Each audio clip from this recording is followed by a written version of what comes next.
There's no denying mortgage rates, and home prices are higher now than they were last year, and that's impacting what you can afford.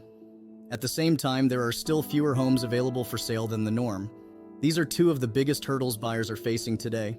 But there are ways to overcome these things and still make your dream of homeownership a reality. As you set out to make a purchase this season, you'll want to be strategic.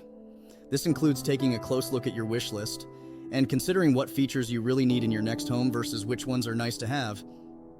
This will help you avoid overextending your budget or limiting your pool of options too much because you're searching for that perfect home. Danielle Hale, chief economist at Realtor.com, explains, "The key to making a good decision in this challenging housing market is to be laser-focused on what you need now and in the years ahead. Another key point is to avoid stretching your budget, as tempting as it may be.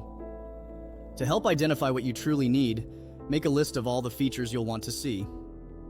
From there, work to break those features into categories. Here's a great way to organize your list. If a house doesn't have these features, it won't work for you and your lifestyle. Nice to haves. These are features you'd love to have but can live without. Nice to haves aren't deal breakers, but if you find a home that hits all the must-haves in some of these, it's a contender. Examples: a second home office, a garage, etc. Dream state.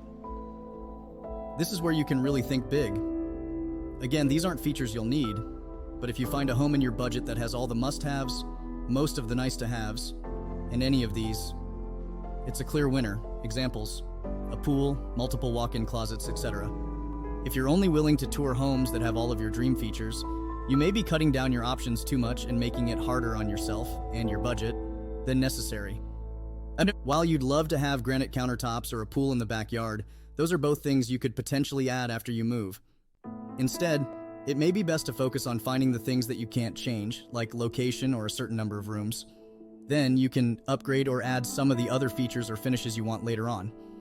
Sometimes the perfect home is the one you perfect after buying it.